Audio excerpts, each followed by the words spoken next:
Atenção, viatura 774. Ocorrência na Zona Oeste. Caso rota de colisão. Está na cena do crime. Confirma, 774.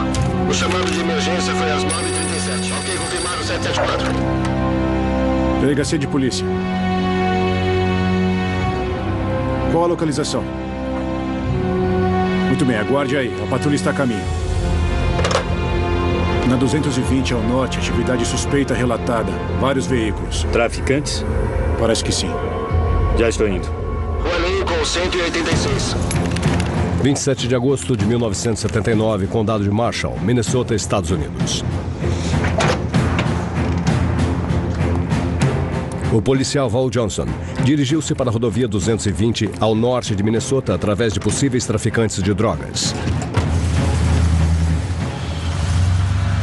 Mark Roediger, diretor do Centro de Estudos Ufológicos. O caso Val Johnson, com certeza, tem muitos fatores que o destacam como um evento distinto. Nesse evento distinto, algo incomum aconteceu com o policial Johnson. Aqui é a central, 407. Proceda com cautela. Mantenha contato via rádio. Central, aqui é 407. Entendido.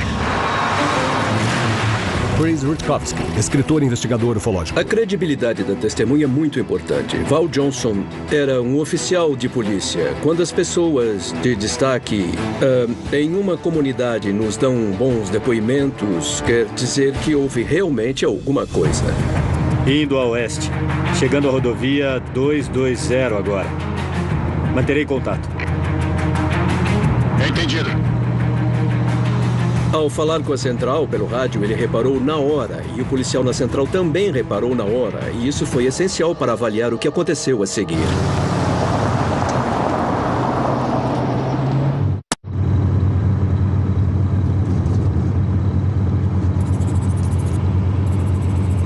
Ele dirigia em uma dessas estradas do interior quando reparou em uma luz um pouco acima das árvores a certa distância. 407 para a central. Ouça, possível visual de um avião baixo no horizonte. Pode ser um Cessna liberando carga. Eu vou até lá dar uma olhada. Copiado, 407. O policial Johnson tinha apenas alguns minutos antes que os traficantes descarregassem e decolassem novamente.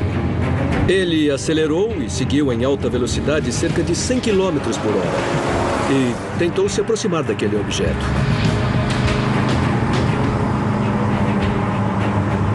Mas o que é isso?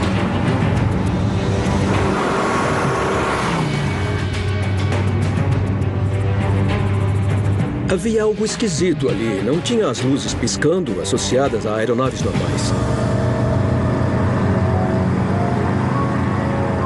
Isso não é um avião. No caso Val Johnson, tudo parece ter acontecido de uma vez.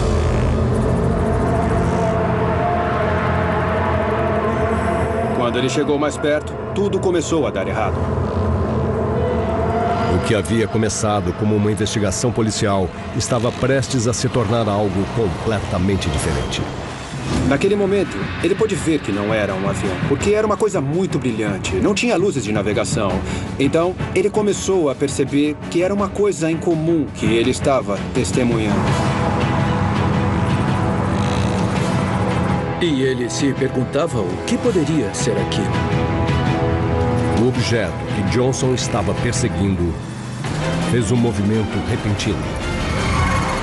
A luz veio para cima dele.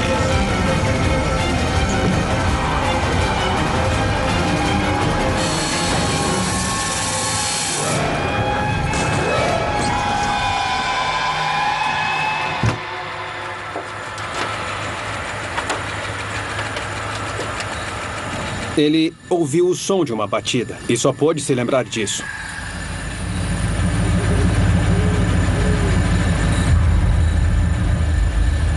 Johnson ficou inconsciente por alguns minutos. Ele ficou muito confuso e queria saber exatamente o que havia acontecido com ele, porque não fazia ideia.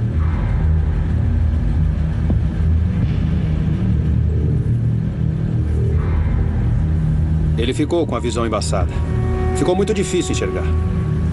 Ele sofreu de cegueira temporária após olhar para uma fonte muito forte de luz. As costelas de Johnson ficaram gravemente feridas e ele ainda teve uma concussão. Ele ficou se perguntando para onde aquela luz teria ido, o que fazia ali e como o para-brisas havia quebrado.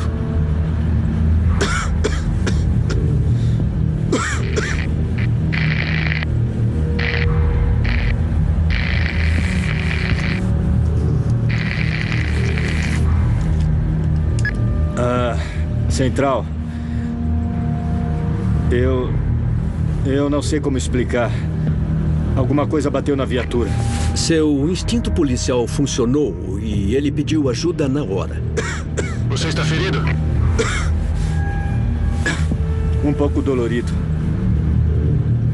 Mas eu vou sobreviver. Aguente, policial. São 2h33 e estamos a caminho. De todas as peculiaridades do caso, talvez a mais estranha é que não apenas o relógio do painel, que era eletrônico, estava 14 minutos atrasado, mas o relógio de pulso do Johnson também estava 14 minutos atrasado. Algumas pessoas já disseram que OVNIs podem afetar o ambiente com campos eletromagnéticos ou ondas, mas não sabemos por que o relógio elétrico do veículo e o relógio de pulso foram afetados e atrasados igualmente. Em apenas alguns minutos, outros policiais chegaram. Pode descrever o outro veículo? Não era um veículo. Não era. O objeto sumiu, a luz também. Aquilo que bateu no carro do Val Johnson veio do nada e logo acabou desaparecendo. Não foi simplesmente a fuga de um acidente, mas foi uma colisão com um objeto voador não identificado. A polícia iniciou uma investigação sobre o acidente imediatamente. Todas as provas foram cuidadosamente analisadas. O carro de polícia danificado foi examinado por uma equipe de engenheiros. Eles concluíram que o carro tinha sido atingido por algum tipo de veículo feito pelo homem. Alguns investigadores sugeriram que Johnson tinha colidido com algum avião não autorizado voando baixo. Outros teorizavam que o veículo podia ter sido atingido por um raio. Mas nenhuma explicação foi encontrada para o fato de que o relógio do carro e o de pulso estivessem 14 minutos atrasados após o incidente. O relatório final do acidente concluiu que a viatura de Johnson havia sofrido danos de origem desconhecida.